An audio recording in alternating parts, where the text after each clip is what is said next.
In 1876, a German excavator by the name of Heinrich Schliemann made his way to the hilltop citadel of Mycenae in the northwestern Peloponnese, just outside the city of Nafplion.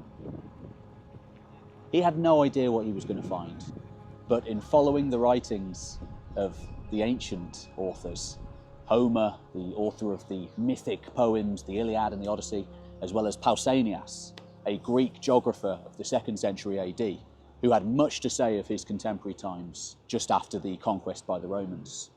Both of these authors spoke of Mycenae as being one of the most prosperous and powerful centres in the entire world of their day.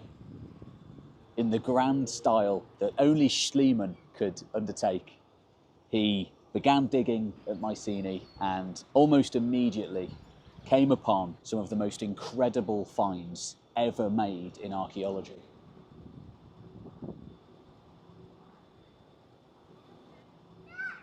Now, Mycenae had never been lost. Its vast defences, having stood there for 3,200 years since its fall at the end of the Late Bronze Age.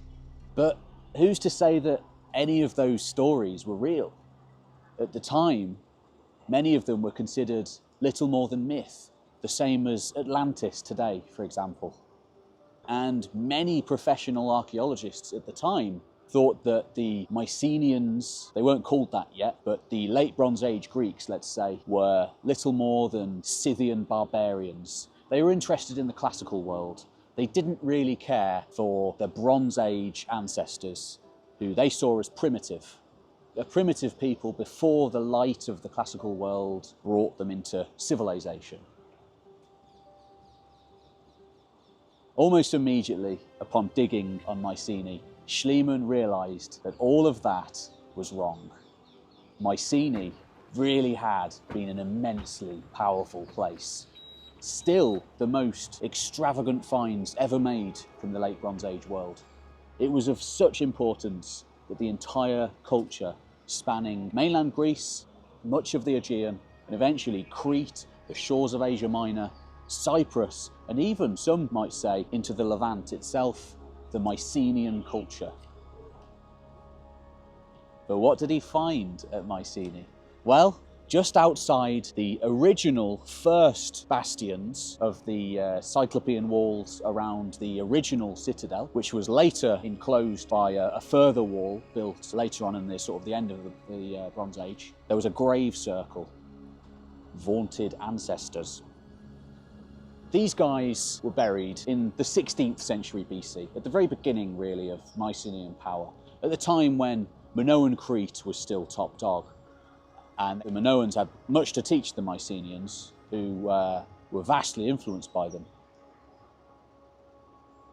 But what Schliemann found in that grave circle, what he thought he'd found, was none other than the golden funerary mask of Agamemnon himself, the leader of the Greeks of the Trojan War, according to Homer.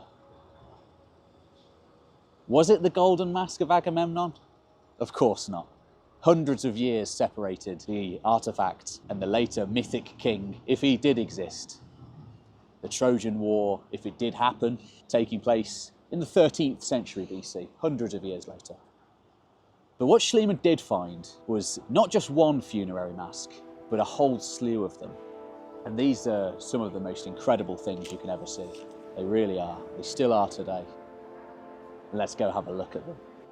Because here we are at one of my favourite places in the world, the National Museum of Archaeology in Athens. If you ever have a chance to go here, do not hesitate. The prehistory section alone, and there's an entire floor of it with 3 rooms filled with things, is the greatest in the world, probably. Just as prehistoric Greek archaeology may well be the best in the entire world, you know. The only thing that I can think is be better is maybe Mexico or Peru, but it's a different category, really. In terms of the Bronze Age, you want to come here. To be fair, Egypt gives it a run for its money as well, but this place is incredible. It really is. Let's go have a look.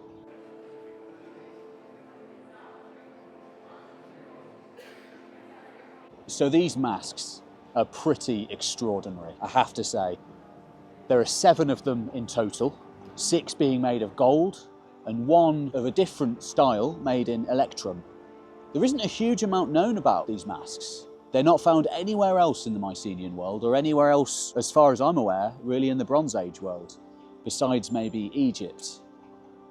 There's a good argument that they may be derived from the steppe ancestry of the Mycenaean elites, if they really did have steppe ancestry, and the jury's still out on that one. Hopefully DNA evidence is going to completely prove it or not at some point in the future. So there's 7 masks, there's 6 adult burials and 1 child burial. And the masks, some of them are pretty strange looking. These guys are bald, they have features which kind of like, make them look a bit old. They're kind of wrinkly, bald old men, which sounds like a king, really. And what they may be is the royal family of Mycenae, an early dynasty of Mycenaean kings, who may well have gone to the sea and brought glory by the sword to their people and flourished as a result. And one of them, even has a smiling face, which is pretty interesting how they were depicted. And these don't seem like artistic depictions, they seem like real likenesses of these people. So, incredibly, we may well be staring into the faces of the Mycenaean kings themselves when we look at these masks. Of course, the most famous one of all, which in grand style, when Schliemann found it, he says that he took it out of the ground and he saw the real face and skull of Agamemnon, crumble in front of him, in front of his eyes, seeing this 3,200-year-old individual crumble away as he was exposed to the air. Now that might just be a complete fabrication. Schliemann liked to spin a good yarn, He may have just made the whole thing up. But what he did do was send a telegram immediately to the king of Greece saying, "I have looked upon the face of Agamemnon." And that's a damn good story. That is a damn good story. Now, the funerary masks aren't the only things in these shaft graves. These shaft graves, still today, have yielded some of the greatest finds ever made in Aegean archaeology. Swords, golden cups, silver vessels, diadems, jewellery from the far side of the world, lapis lazuli, faience, carnelian, jade, amber from the distant Baltic Sea. And they're covered in ornate decorations and incredible artwork. They really are a sight to behold.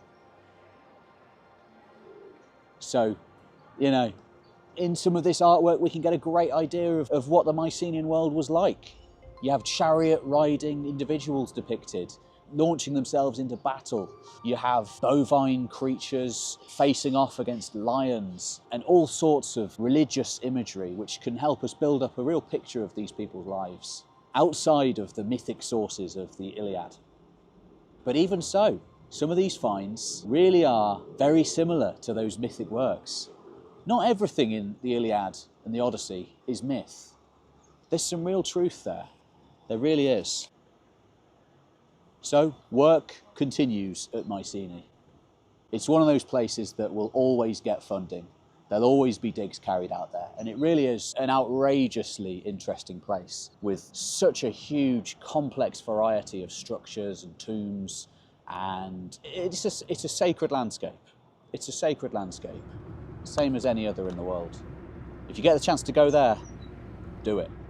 Now, let's go look at some artifacts. Don't forget to like and subscribe. Tell me if you like this sort of thing. I might start doing a bit more of this. It's much easier than doing the ridiculously researched long form stuff. So see you on the next one.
It's unclear exactly what the world of those 16th century BC Mycenaean monarchs would have looked like in terms of their international policies, whether they were at that point interacting with the Near Eastern great powers as they would in later centuries.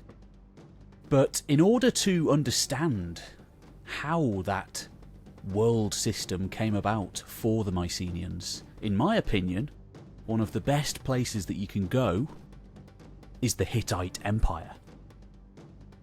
In those grand cities of what is now Turkey, a diplomatic archive was discovered at the great city of Hattusha. And from that archive we can read all sorts of information about the Mycenaean world and how they, well, we think they're Mycenaeans anyway, the Ahiyawa as they're called in those texts. We can find out all sorts about them in their interactions with the Hittite great kings and their on and off relationship. Sometimes they were in good favour, sometimes they're out of favour, being crossed out and things like this. Because of course at that point the west of Anatolia was part of the Greek world for a time. In fact, for most of its history it was part of the Greek world until the population movements of the 20th century. So why am I waffling on about all this? Well, I am actually leading a tour to Anatolia this September, and we're going to go to Hattusha. We're going to go to this incredible Bronze Age metropolis. It's one of the greatest surviving ruins of the Bronze Age world, in fact, that you can visit anywhere in the world. It was never built on top of. Besides other ancient people, of course, you've got like Phrygian ruins on top and other Iron Age peoples of Anatolia. But in the modern world, it was never built on top of. There's a nearby town, but it's actually dwarfed by the ancient city. The ancient city sprawls for miles. Massive walls, temples, all sorts of residential complexes. My favourite part of it probably is the citadel overlooking the whole thing. That's kind of like this administrative centre, and we know that the Hittite great kings ruled their vast empire from that place, masterminding the great decisions and policies of the time, interacting with the Egyptians and the Babylonians and the Assyrians, and of course the Mycenaean Greeks. So we don't know for sure, but I can certainly envision Mycenaean diplomats or even kings and dynasts themselves arriving at Hattusha to converse with the Hittite rulers.